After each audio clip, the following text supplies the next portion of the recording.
6 minutos, casi 7, pasan de las 11 de la mañana. Ahora nos ponemos un poquito serios porque vamos a hablar de esos casos de legionela que de alguna manera pues han levantado la alarma en Cáceres. Han sido 10 ingresados desde su aparición, 2 de ellos fallecidos. Es cierto que tenían otras patologías, en concreto enfermedades oncológicas ya bastante avanzadas. Era una mujer de 54 años y un varón de 70. Pero lo mejor en estos casos es siempre hablar con alguien experto en la materia. Y desde luego nuestra invitada Elena Salamanca lo es. Ella es médico del Servicio de Enfermedades Infecciosas, internista del Hospital Universitario Virgen Macarena de Sevilla. ¿Qué tal, Elena? Bienvenida. Muchas gracias por atendernos. Hola, buenos días. Gracias a ustedes. El objetivo de hablar contigo es fundamentalmente entender de qué se trata. Se dice que no hablamos de un brote porque de momento no se ha demostrado al menos que haya un nexo epidemiológico entre los casos que se han podido detectar. Pero bueno, lo cierto es que esto siempre levanta un poquito de interés, sobre todo por parte de los medios, ¿no? Y queremos saber, Elena, lo primero, ¿qué es la legionela? ¿A qué llamamos legionela y qué causas, o sea, cómo nos podemos contagiar, ¿no?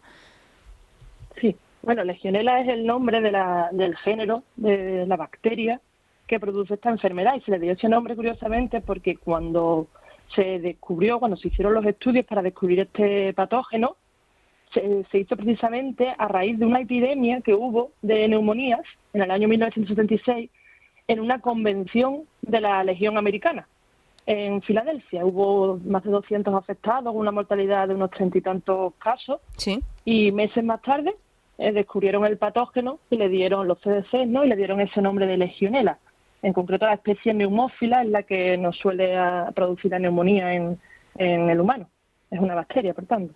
Y para que nos hagamos una idea, ¿cuáles son los síntomas que tiene una persona con esta bacteria?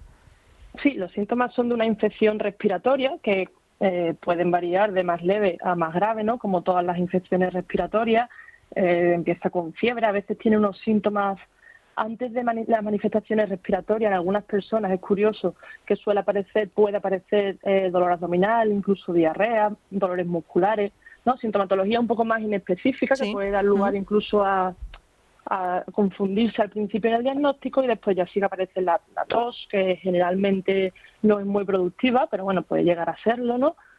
Fiebre e incluso ya datos de gravedad como puede ser la aparición de dificultad respiratoria, llevando al paciente incluso a insuficiencia respiratoria, que sería lo grave. Entiendo, Elena, que la gravedad o no va a depender al final de las patologías que pueda tener el paciente, ¿no? Una persona que tenga una salud, digamos, normal, no sé, el término normal, me imagino que en medicina no se utiliza mucho, pero bueno, una persona que entendamos que está sana en unos parámetros normales, en principio no tendría por qué tener mayor complicación, ¿no?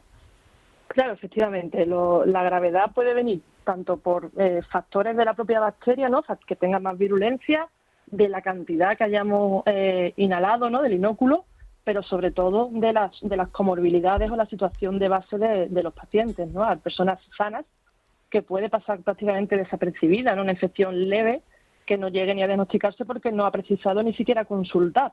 Claro. Pero obviamente personas con más patologías o estos que hayan estado expuestos a un alto inóculo, que la infección sea más grave, pues sí que son más predispuestos a desarrollar una enfermedad grave. Aquí el problema es que la bacteria llega a los pulmones, ¿no? Efectivamente. ¿Y cómo llega ahí? Pues la bacteria es una bacteria que suele vivir en medios acuáticos, ¿vale? De forma natural, en lagos, en riachuelos, pero igualmente está en tuberías de agua potable, en torres de refrigeración, jacuzzis, fuentes, etcétera.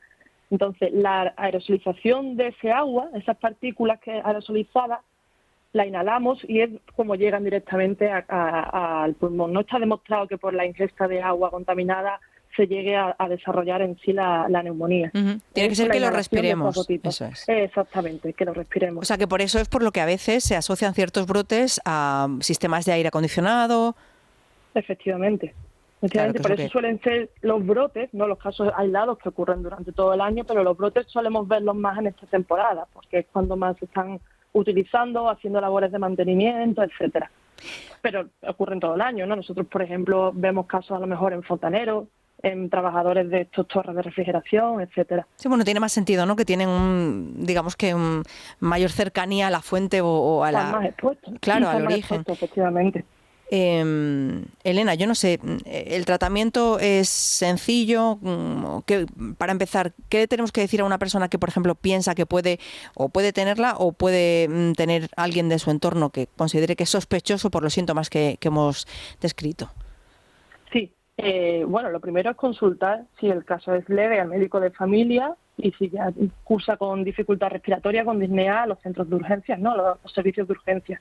El tratamiento es fácil porque hay antibióticos muy buenos para esta bacteria. Lo que ocurre es que los antibióticos de la familia de los betalactámicos, de las penicilinas, que son los que utilizamos de primera elección en la mayoría de las neumonías de origen bacteriano, ¿vale?, pues no son efectivos en esta patógeno. Legionela es intrínsecamente resistente a los betalactámicos, con lo cual a veces sirve también de sospecha cuando nos ha fracasado un tratamiento inicialmente a los tratamientos habituales a betalactámicos, sospechamos que puede ser la causa de la legionela. O, obviamente, todas las neumonías graves que requieran ingreso en UCI hay que cubrirle todos los gérmenes posibles, ¿no? Los más probables, ¿no?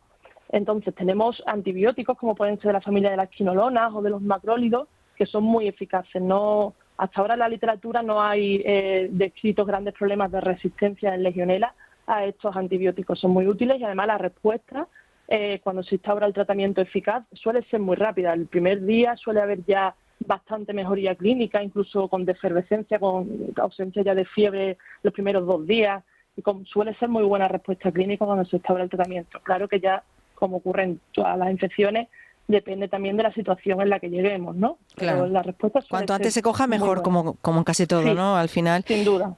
De lo que se trata es de que el diagnóstico sea lo más precoz posible, así que yo creo que el mejor consejo que podemos lanzar es que ante la sospecha, pues mejor acudimos al profesional y que sea él el que nos diga si tenemos o no que preocuparnos o que tratarnos.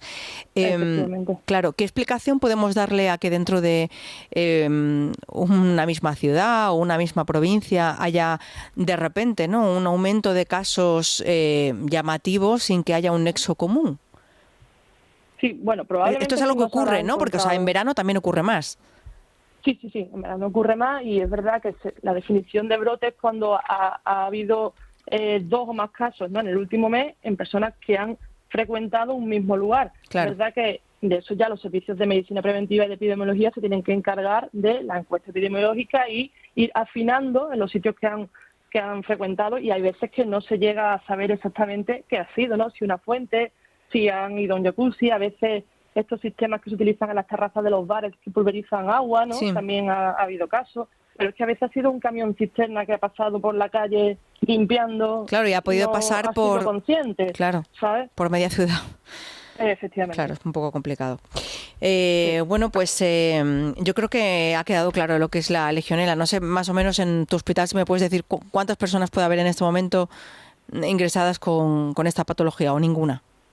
Creo que en estos últimos días de agosto ha habido un par de casos. Un par de casos, o sea, eso es más o menos lo normal, ¿no?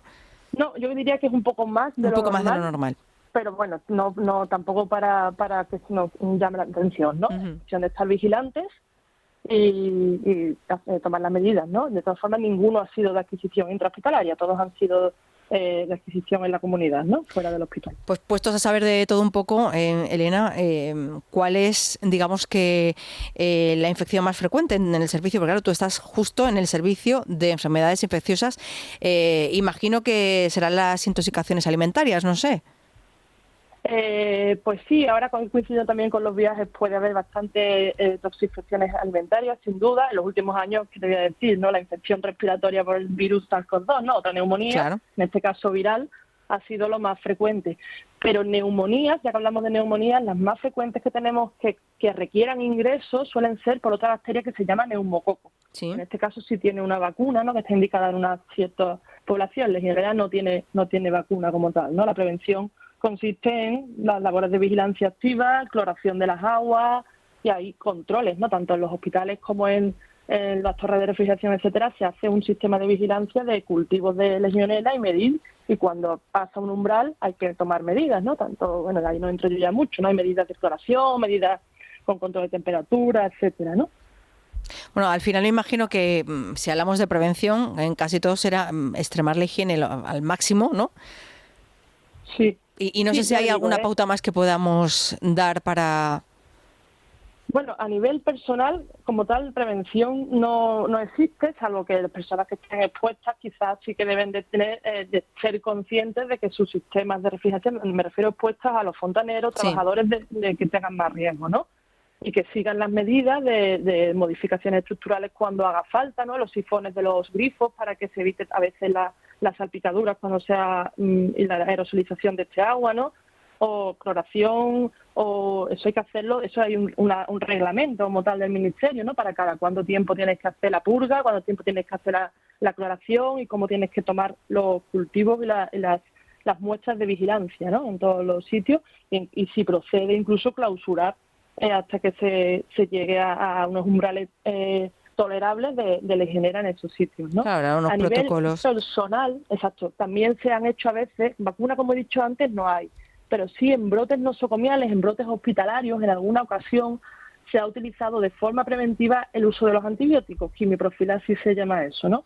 Uso de antibióticos en personas de mucho riesgo que en el contexto de un brote puedan verse expuestas, pues nos adelantamos utilizando ese antibiótico como profilaxis y sí ha mostrado buenos resultados. ¿Suele haber, Elena, una edad media, digamos, más frecuente, donde haya más predisposición o más prevalencia de ese tipo de infecciones? Porque claro, hay algunas que entiendo que los niños, pues por una cuestión de que cuando son pequeños se llevan las manos a la boca, en fin, coge las cosas de otros, es más fácil, ¿no?, que haya una contaminación, una infección de ese tipo. Se pasa todo igual, también los virus, ¿no? Pero no sé si en Claro. este tipo como la legionela hay una edad media. No, en este caso ya le digo, como la forma de infectarse es por la inhalación de esa agua aerosolizada, que no es tanto la saliva o los fluidos, ¿no? Está descrito solamente un caso en la literatura y no está demostrado 100% de transmisión humano-humano. Esta enfermedad no se transmite de persona a persona, ¿vale? Entonces, no hay ninguna edad. Es decir, toda persona que pueda estar expuesta, pero claro, una persona más anciana, con más años, con más comorbilidad, tiene más riesgo, igual que en la primera etapa de la vida. Las infecciones al final casi siempre son más graves en los extremos, ¿no?, de la vida. Yo, fíjate, Elena, me pasa que en verano, y sobre todo con lo que hemos pasado con el COVID, todos hemos como ahora aprendido a naturalizar todo lo que tiene que ver con la salud. Y a veces Sí. esto tiene que restamos importancia a cosas que nos pasan, y a veces esto es positivo y otras veces no tanto. Es verdad que a lo mejor no acudimos tanto a urgencias o al médico, nos hemos acostumbrado a hacer incluso citas online, pero restamos también importancia a no sé, por ejemplo, ¿no? Me duele la garganta y me noto que tengo inflamado y que puede ser, pues me tomo algo y se me pasa, porque después de lo que hemos pasado con la pandemia no le voy a dar yo importancia a esto. Sí. Claro, no siempre todo es tan sencillo, no siempre un dolor de garganta va a ser una faringitis, a veces la cosa puede evolucionar, ir a peor, puede ser otra cosa y lo suyo sería que nos viera un profesional, ¿no?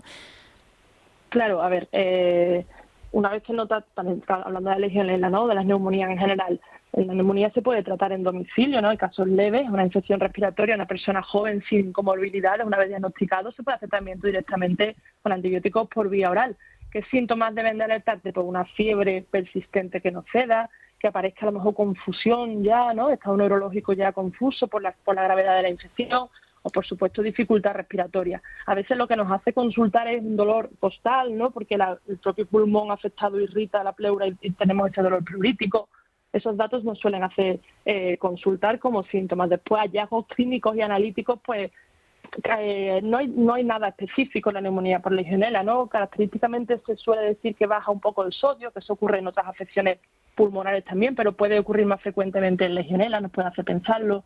O que se acompañe con diarreas también es frecuente, ¿no?, y nos puede ayudar al diagnóstico, pero personalmente los datos de alarma de cualquier enfermedad o cualquier infección grave es eso: fiebre persistente que no ceda, estado neurológico de confusión o, por supuesto y sin duda, la dificultad respiratoria, ¿no? En este caso la bacteria no se va a otro sitio, ¿no?